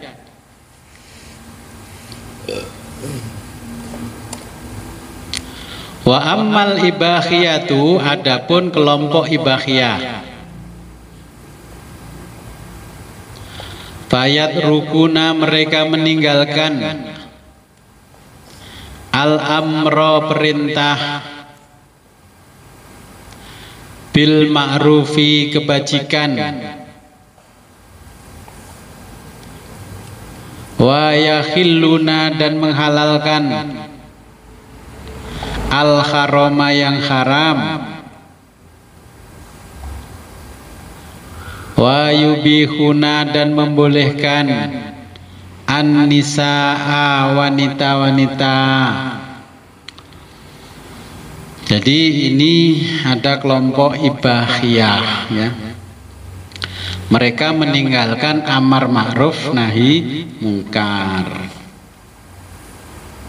Mereka menghalalkan yang diharamkan Allah. Ya, mengharamkan yang dihalalkan Allah ya. Mereka membolehkan ini kepada kaum wanita. Semua kaum wanita ya boleh digauli oleh laki-laki, boleh tukar pasangan, sampai coba-coba nggih konten tukar pasangan.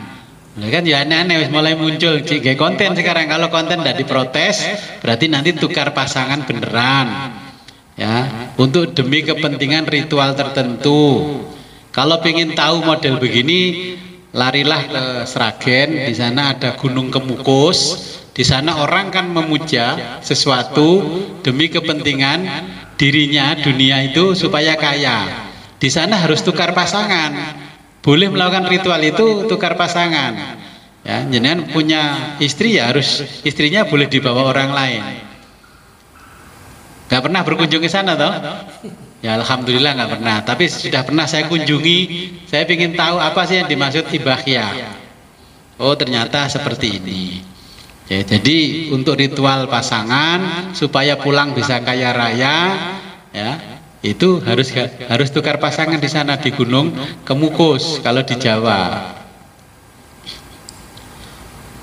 Kemudian apa-apa yang diharamkan Allah halal bagi mereka. Yang penting mereka itu kalau ustadznya membolehkan ya boleh. Ini kelompok ini mirip-mirip seperti orang Yahudi ya. Walaupun Allah mengharamkan, tapi kalau rabinya itu membolehkan ya boleh saja. Gitu loh. Makanya muncul di tahun-tahun ini ya, belakangan ini itu kan ada ustadznya, gurunya pengasuh pesantren ya menggauli santrinya sekian banyak santri. Ya nggak usah heran karena ini kitab sudah ditulis Syekh Abdul Qadir. Jenengan taunya kan setelah itu terjadi baru ngaji. Saya ngaji dulu, setelah itu niteni dawuhnya Syekh Abdul Qadir. Ya. Kalau yang dawuh Syekh Abdul Qadir, yang bicara Syekh Abdul Qadir, ya pasti terjadi. Kalau yang dawuh saya belum tentu terjadi. Nah itu bedanya. Ya, ini ibahiyah. Jadi guru halal menggauli muridnya alasan ritual keagamaan. Ya. Kita lanjutkan. Wa amma madhabul mutakasilati. Wa amma adapun madhabul mutakasilati, madhab mutakasilah. Mutakasilah itu bahasa Jawanya lumuh, males. Fayat rukuna, mereka meninggalkan al-kasba, bekerja. Wayas aluna, dan meminta-minta, dengan minta-minta dengan membuat proposal ya, minal abwabi, dari pintu ke pintu. Jadi wayas aluna, mereka meminta-minta, minal abwabi, dari pintu ke pintu. Wayat dauna, mereka mengaku-ngaku meninggalkan dunia. Wahalaku, mereka rusak, bihi, dengan pengakuannya.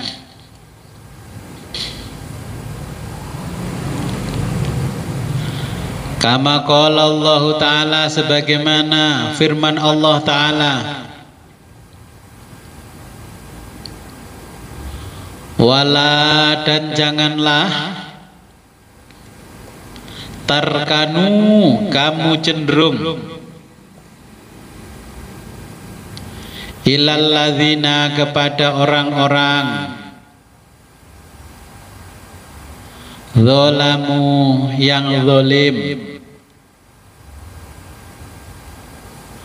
Fatamassakum, yang menyebabkan kamu disentuh annaru, api neraka.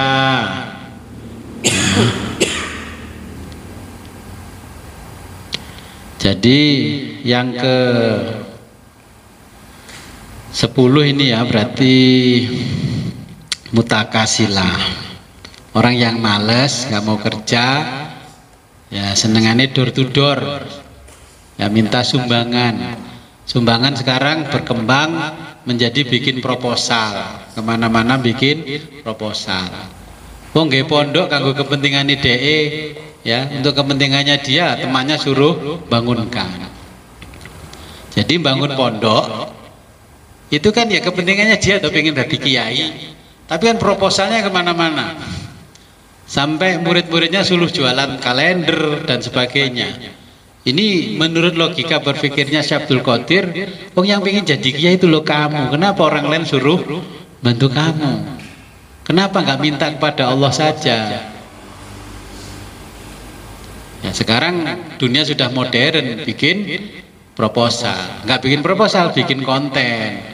Alhamdulillah kakak kalau melihat video ini berarti kakak diberkati sama Allah, maka kakak harus ngirim saya ini ya untuk sedekah ini, ya di kontennya kan begitu. Ya ternyata sudah dijelaskan oleh Syekh Abdul Qadir Jailani. Mereka ini, kata Syekh Abdul Qadir Jailani, mereka yang selalu menjual agama, ya dari pintu ke pintu.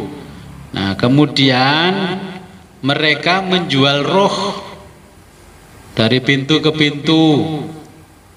Iki ana acara iki, sapa sing titip donga, ruh bayar 2.000, 1.000, naik jadi 5.000. Loh, bayangkan pengikutnya Syekh Abdul Qadir Jailani yang ngaku ngikuti malah menjual ruh. Piye? Jal.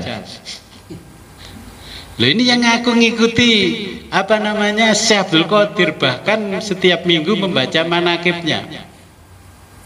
Ini lo ndak boleh menjual ruh, kecuali kalau jenengan memang betul toh diwoco ila khadratin ila arwahi ruhi titik itu kan. Oh kadang-kadang saking akeh sing nitip ruh, wah ini anak saya ada 1.000 orang yang nitip ruh. Ila arwahi man kutiba asma'uhum fi hadza daftar al-fatihah, fatihah sitok, tapi sing kirim fatihah 1.000 orang. Nyampe enggak COD-nya? Kalau gitu jangan ngaku pengikutnya Syekh Abdul Qadir.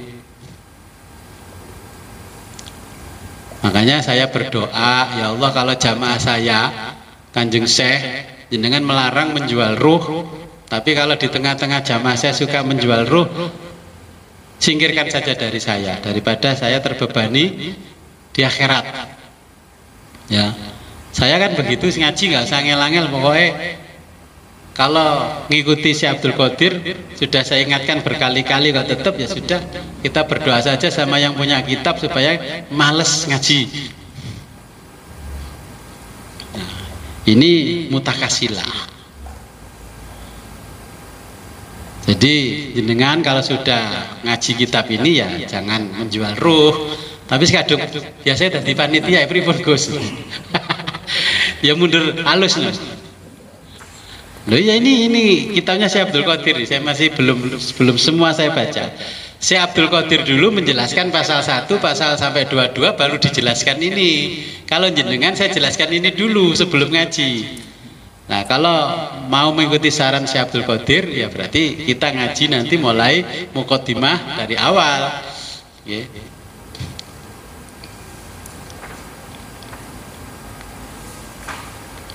Nah, mutakasilah ini mereka menyampaikan pada pengikutnya, saya sudah meninggalkan dunia. Wis donya apa jare Gusti Allah. Dunia ini apa kata Allah? Wis ora usah nyambut gawe. Terus pun di Gus nyambut gawe, nggak pernah untung, nggak pernah ini. Bahkan seperti saya juga sering ditanya orang, jenengan begitu kok cik nyambut gawe tuh Gus, nggak kayak kiai-kiai lainnya. Engko lek gak nyambut gawe diseneni Syekh Abdul Qadir jarene mutaka silah. Wong lumuh males. Kita lanjutkan wa amal waqifiyatu, adapun kelompok waqifiyah.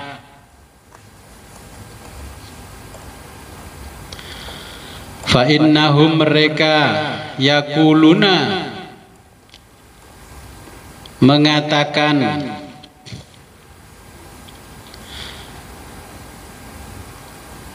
la ya'rifullahu, la ya'rifu, tidak ada yang bisa makrifat Allahu kepada Allah, ghairallahi ta'ala, selain Allah ta'ala, fakot kot saja.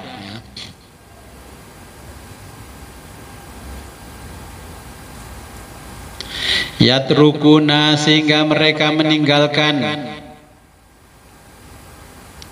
tolabal ma'rifati, mencari ilmu ma'rifat, wahalaku, dan mereka rusak, wahalaku, dan mereka rusak juga, bihi, dengan pendapatnya itu. Ya, ini waqifiyah.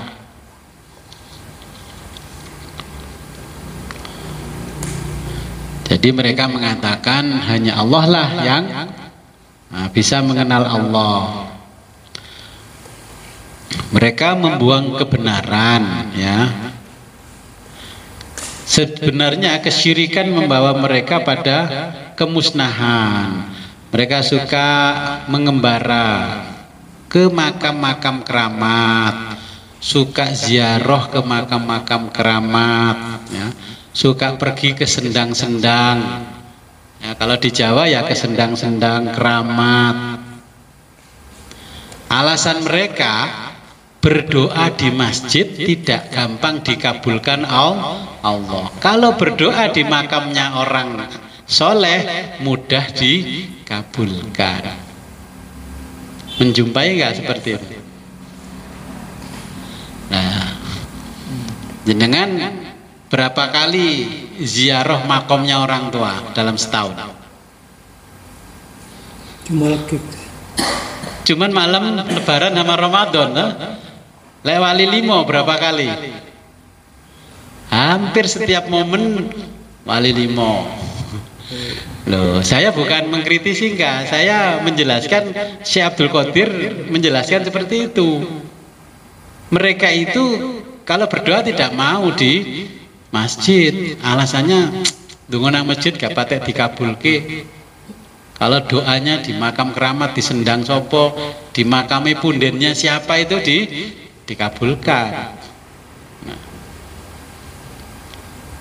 berdoa itu kalau nggak ke Mojokerto naik ke gunung, nah, di sana ada sendang punyanya Erlangga, dikabulkan. Kalau berdoa di Masjid Badas nggak dikabulkan. Nah, nanti akhirnya mereka membawa pengikutnya ke sendang-sendang, sampai zikir wiridnya di makam-makam, ya. Jadi pengertian mereka dikabulkan, cepat dikabulkan. Memang faktanya hari ini berdoa di masjid nggak dikabulkan, di situ dikabulkan. Ya, wallahu alam, yang bantu malaikat apa Nyai Danyang kaki Danyang ya kita nggak tahu. Kalau ingin tahu ya harus kita teliti.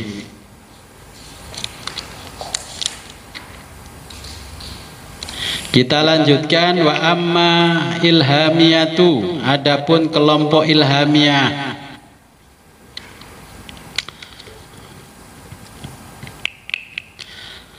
Fayat rukuna, mereka meninggalkan al ilma, ilmu ma'rifat.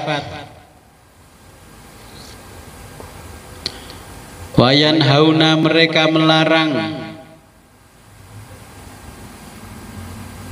anit tadrisi, untuk ngaji, oleh ngaji. Watabi'u, mereka mengikuti al hukama, ahli-ahli hikmah. Ahli hikmah itu dukun maca kiai. Gampangannya terjemah Indonesia ya dukun maca dukun berbaju kiai. Wa yaquluna, mereka mengatakan, Al-Qur'an adalah hijabun, penghalang,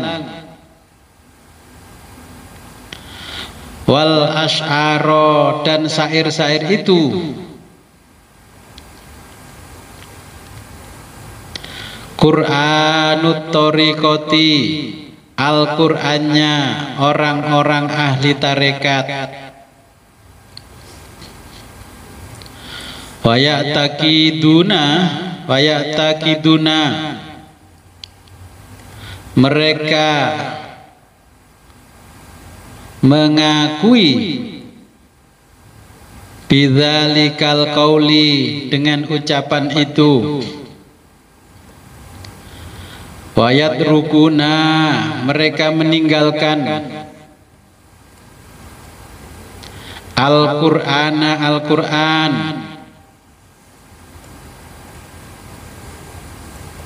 wa yu'allimunal asy'ari, wa yu'allimuna, dan mempelajari al-asy'ari, syair-syair atau syair-syair, auladihim, anak mereka, wa yatrukuna, mereka meninggalkan al-wirda, wirid, wahalaku, mereka akan hancur, bidzalikal i'tiqadi, bersama keyakinan itu, wa fi nafsihim, dan pada diri mereka,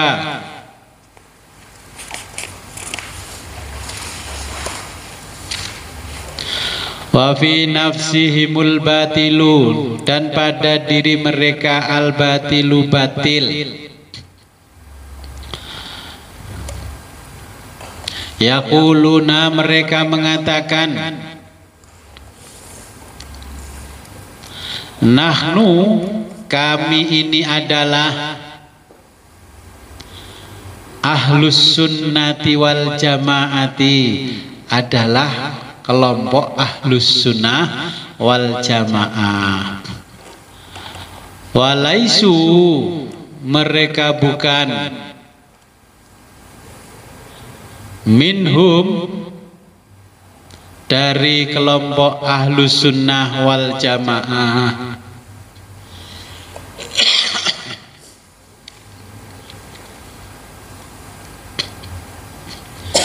Ya, ini kelompok ilhamiyah. Kalau mereka mengatakan, kalau bahasa Jawanya, nanti dulu ya, saya akan menunggu isyarah dari semesta. Tunggu ya, nanti saya mau menunggu isyarah dari semesta. Bahasanya sekarang begitu. Ya, tak tunggu sih, ben oleh pangsit. Kalau zaman dulu kan namanya pangsit. Sekarang saya amati, kata-kata itu nggak berlaku, tapi mereka mungkin karena dari golongan mereka banyak yang sarjana, jadi istilah itu diistilahkan begini, ya saya tunggu nanti sampai ada kabar dari semesta. Jadi kabar dari semesta. Nah, mereka tidak mau berpegang pada Al-Quran dan Sunnah. Mereka berharap mendapatkan ilham secara langsung, nggak perlu ngaji. Mereka melarang anak-anaknya dan mereka melarang kelompoknya untuk mengkaji Al-Quran dan As-Sunnah dan kitab-kitabnya ulama terdahulu. Tapi mereka tetap ngomongnya, saya juga ahlus sunnah wal jamaah. Mereka lebih mempercayai cerita-cerita nenek moyangnya dan syair-syair orang dulu. Contohnya kalau di Jawa, jong raming-raming ning jaman, yen tanah Jawa wis kalungan wesi, nggo bakale pasar ilang komandange, kiai ilang murite. Ya, itu kan orang sekarang lebih percaya ramalan Joyoboyo daripada Al-Quran As-Sunnah. Nah, di penjelasannya kitab ini, orang lebih meyakini yang tadi disebutkan para hukama, ahli-ahli hikmah. Bukan al-hukama yang dimaksud itu ahli filsafat, ya al-hikmah. Ini al-hukama, ya kiai yang macak dukun. Terus itu dijelaskan di dalam kitabnya Syekh Abdul Qadir. Ada halangan untuk berbuat amal soleh. Contohnya, bapakmu matinya kapan? Ibumu kapan meninggal? Kakekmu kapan meninggal? Itu kan sering terjadi ketika kita ada diskusi tentang pernikahan, tentang membangun usaha, bangun rumah. Jadi hari-hari itu ya tentang naasnya hari mereka yakini menjadi penghalang amal soleh. Hari itu namanya apa kalau di Jawa? Namanya geblake. Nah, sampean lek kiai sih percaya geblake, kira-kira pantas gak ngikuti Syekh Abdul Qadir? Gus niki geblake mbahe Gus pripun Gus? Lek mbahmu geblake Senin, mbah wedok Selasa, bapake Rebo, kemudian gak mlaku-mlaku. Geblak semua satu minggu. Ya. Jadi hitungan geblak itu ya ini masuk kelompok ilhamiyah. Kalau mau nikah, kamu neptu harinya apa? Wetone apa? Saya Setu Wage Gus. Yang calonmu warna apa? Selasa Pahing Gus. Waduh, Wage ketemu Pahing namanya geng. Gak cocok iki.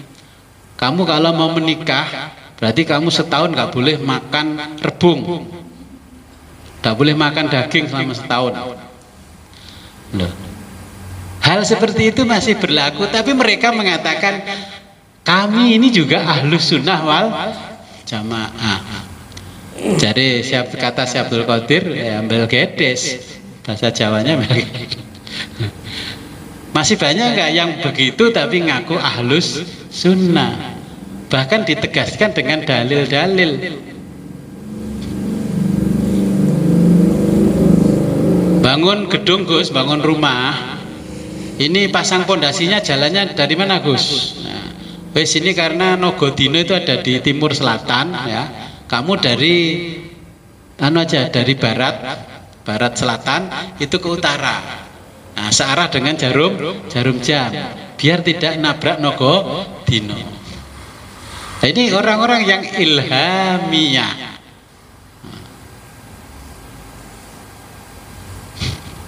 Tapi mereka menyebutnya kami adalah ahlus sunnah wal jamaah. Okay. Pun kira-kira paham? Ada pertanyaan?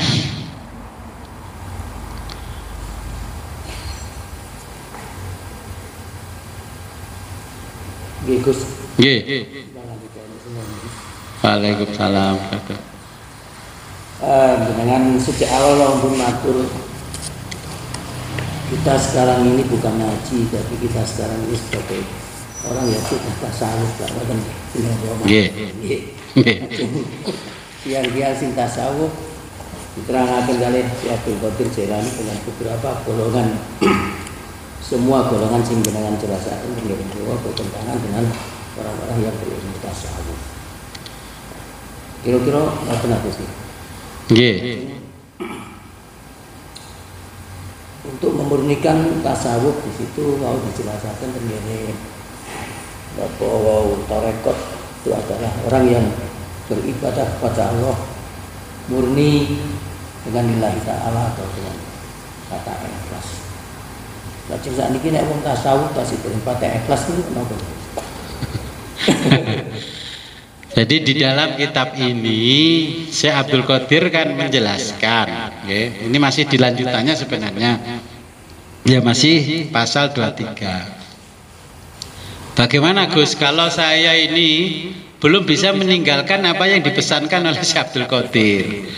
Makanya Syekh Abdul Qadir berpesan, kalau kalian belum mampu meninggalkan apa yang saya pesankan, maka kamu jangan belajar tasawuf dulu, belajarlah syariat. Di syariat itu kan ulama cuman sibuk membahas, wah kalau darah haid begini, kalau wudunya kurang begini gak sah, kan gitu toh. Saya baca yang syariat kan sampai hafal, sampai blenger. Nah, kita disibukkan bahas hal-hal yang receh-receh. Padahal tujuan kita adalah menuju Allah. Nah, untuk menuju kepada Allah itu, ya inilah rambu-rambu yang harus kita tinggalkan kalau mengikuti manhaj atau metodologinya Syekh Abdul Qadir. Kenapa ngaji kitab ini? Karena mayoritas juga jenengan yang ikut ngaji, ibadahnya kan NO, tahlilan setiap malam Jumat, coraknya semuanya Qadiriyah. Masih meskipun tidak baiat di Thariqah Qadiriyah, pokoknya di setiap kampung setiap malam Jumat ada tahlilan. Padahal Syekh Abdul Qadir menjelaskan, jangan menjual ruh, jangan menjual ini, menjual itu. Tapi orang yang mengaku paling dekat dengan Syekh Abdul Qadir justru tidak mengindahkan apa yang disampaikan oleh Syekh Abdul Qadir. Nah kan jenengan sudah bisa dalam. Nah, makanya mereka dimakfu oleh Allah karena belum ngaji kitab Sirrul Asror. Jenengan yang malam ini sudah ngaji kok cek nglakoni. Ya bisa-bisa diselentik sama Syekh Abdul Qadir dari belakang. Ya kan? Makanya saya berpesan, karena kita sudah betul-betul belajar tasawuf, sudah masuk dunia tasawuf. Bahkan kata guru-guru dulu itu gini, kamu paham 2 fasal saja yang disampaikan Syekh Abdul Qadir, saya jamin kamu jadi wali.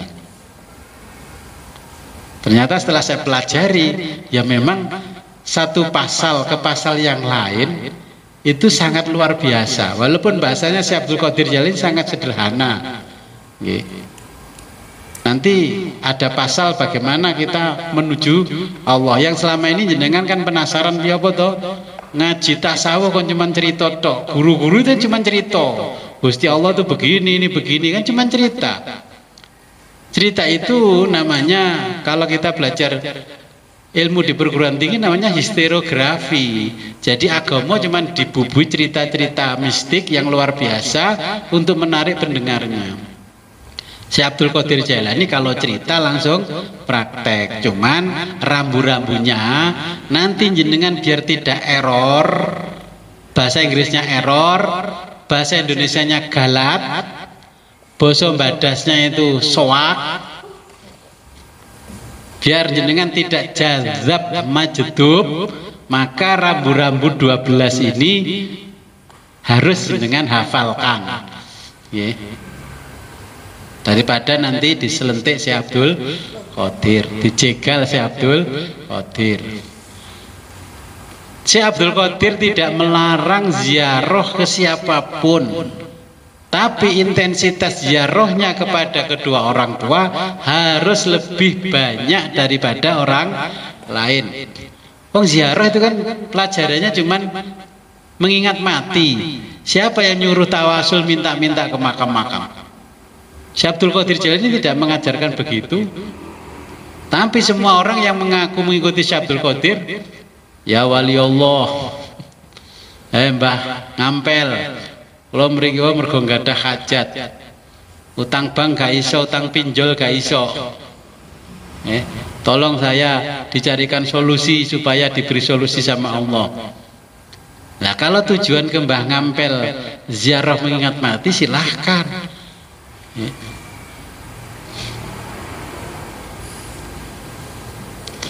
Ada pertanyaan lagi yang di Zoom? Sudah jelas. Jadi garis besarnya adat istiadat Babilonia jangan dilakukan lagi. Loh Gus, saya ulang tahunnya anak saya baca bi bagus sholawat Gus. Kata Syekh Abdul Qadir gak peduli karena itu adat istiadat Babilonia, kamu kemas kontennya jadi sholawatan. Nah, Syekh Abdul Qadir menjelaskan nanti kelompok-kelompok itu muncul bersolawatan sambil nabuh rebana, gendrang, tambur itu kan gendrang. Ya terus tangannya kan kalau sholawatan kan mulai gini-gini tuh digerakkan setan itu. Nah ya kan. Tapi semua kata Syekh Abdul Qadir Jailani ngaku ahlus sunnah wal jamaah. Itu termasuk bid'ah. Nah ini termasuk golongan bid'iyun tadi, ahli bid'ah. Tidak dicontohkan di zaman Nabi, bukan. Kita tidak bicara seperti orang Wahabi, enggak. Kita bicara tasawuf karena urusannya kita menuju akhirat. Ilmu menuju Allah itu kalau jenengan kehilangan satu pasal, jenengan tidak akan sampai. Yang hari ini tidak ikut pembukaan, yang nggak akan paham nanti kesananya. Karena nanti yang saya upload di YouTube tidak semuanya yang rahasia-rahasia ya saya potong ya. Nah tapi semua orang mengaku ahlus sunnah wal jamaah. Nabi kan menjelaskan kelompoknya umatnya Nabi itu pecah jadi berapa? 73. Semuanya masuk neraka kecuali satu. Berarti matematika kita berarti di mana ada 73 orang berarti cuma satu yang masuk surga.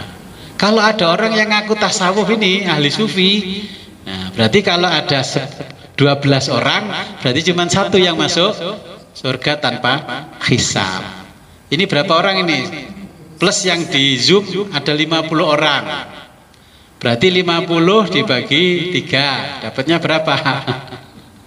50 bagi 12 dapatnya berapa? Ya cuma 3 orang nanti yang akan masuk surga. Nah itu logika berpikirnya. Makanya ketika itu sahabat bertanya, siapa ya Rasul orang yang disebut ahlus sunnah wal jamaah? Semuanya bikin label aswaja, aswaja leka aswaja di geruduk. Kata Nabi ma'ana alaihi wa ashabi, yang di dalamnya ada aku dan para sahabatku. Semuanya kan ngaku ahlus sunnah wal jamaah. Nah, terus mereka yang bagaimana yang di dalamnya? Oke, kata Nabi alladzina yuhyuna ma amatanan nasa min sunnati. Ketika orang itu rame-rame membunuh atau mematikan sunnahnya Nabi, tapi dia tetap menjalankan sunnahnya Nabi. Trennya begini, ikuti tren karena nggak ngetren. Melos zaman terlalu kuno. Makanya saya ngaji kan saya tulisi salaf, kitab salaf, salafus soleh itu yang orang salaf yang masih dekat kurun waktunya dengan Nabi, bukan salafi tapi salafus soleh. Di zaman Nabi Islam dibangun berdasarkan Quran dan sunnah, sunnahnya Nabi. Para sahabat ya masih dibangun dengan Quran dan sunnah. Sunnahnya siapa? Ya sunnahnya para sahabat. Tabiin ya sunnahnya tabiin. Imam madhab ya sunnahnya imam madhab. Dan Syekh Abdul Qadir Jailani juga berpesan, kamu jangan ugal-ugalan, jangan sombong-sombongan dengan madhabmu. Belum tentu madhabmu juga diterima oleh Allah. Siapa yang gak ugal-ugalan dengan madhabnya hari ini? Berorganisasi saja karena pengikutnya terbanyak, menganggap yang kecil itu remeh. Nah ketika manusia sudah mematikan sunnahnya Nabi, tapi ini tetap menjalankan sunnahnya Nabi, itu yang dinamakan ahlus sunnah wal jamaah. Nah cirinya kalau mengajarkan ilmu diantaranya menyebutkan ini ilmu itu sampai kepada saya ini dulu begini ceritanya. Ya, paham ya? Intinya amalan-amalan Babilonia ditinggalkan. Oke, silakan. Ciri khususnya nopo pripun? Yang mana? Adat istiadat Babilonia. Belum ada. Kalau saya kan cuma jelaskan garis besarnya dulu. Nanti detailnya ya kita nanti ngaji mulai bab muqaddimah Ya, sampai nanti berikutnya itu ada ciri-ciri detailnya. Contohnya begini, ciri-ciri detail. Zaman dulu agama itu kan dibangun berdasarkan otoritas wahyu. Kenapa orang Yahudi bisa musyrik, orang Nasrani bisa musyrik? Karena mereka tidak tertarik dengan otoritas wahyu, tertariknya dengan otoritas akal. Contohnya begini, Nabi itu mengajarkan kita makan kambing. Dengan sekarang takut makan kambing enggak? Nabi mengajarkan makan pakai tangan dengan jari-jari ini. Kita makan pakai sendok apa pakai garpu?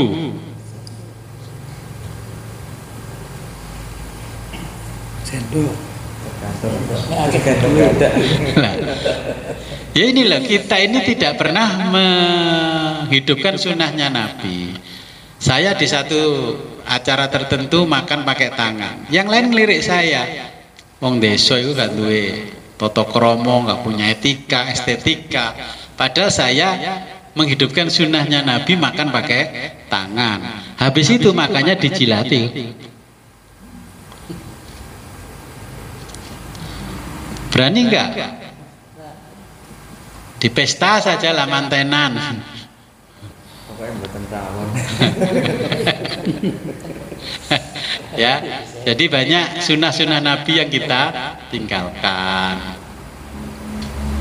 Banyaklah di sisi sosial, nanti saya jelaskan sunnah-sunnahnya Nabi. Ya.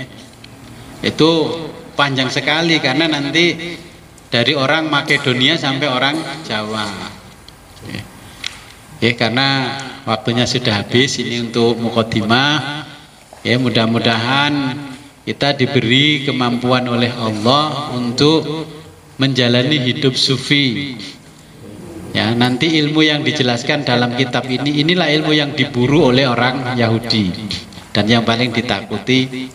Selama masih berpegang pada ajaran ini, Islam tidak akan punah di muka bumi. A'udzubillahi minasyaitonirrajim. Bismillahirrahmanirrahim. Allahumma shalli wa sallim wa barik ala sayyidina Muhammad wa ala ali sayyidina Muhammad wa ala kulli sahabati Rasulillah ajma'in. Allahumma ja'al awala majlisina hadha salahan wa awsadahu falahan wa akhiru rahmatan wa ni'matan wa takrimatan birahmatika ya arhamar rahimin. Ilahina qalbina mahjubun wa nafsina ma'yubun wa hawaina ghalibun wa aqlina maqlubun wa ta'atina qalilun wa ma'siyatana kasirun wa lisana mukirun bidhunubana wa khilladina. Ilahina adhir alaina zahirina sultana la ilaha illallah la ilaha illallah la ilaha illallah wa haqiq batinina bihaqi bihaqaiqi la ilaha illallah la ilaha illallah la ilaha illallah. Allahumma khudh minna wa taqabbal minna wa aftah baba kulli khairin kama fatahta ala anbiyaika wa lika birahmatika arhamar rahimin. Wa sallallahu ala khairi khalqi sayyidina Muhammadin wa ala alihi wa sahbihi wa barik wa sallam. Alhamdulillahi rabbil alamin. Al-Fatihah.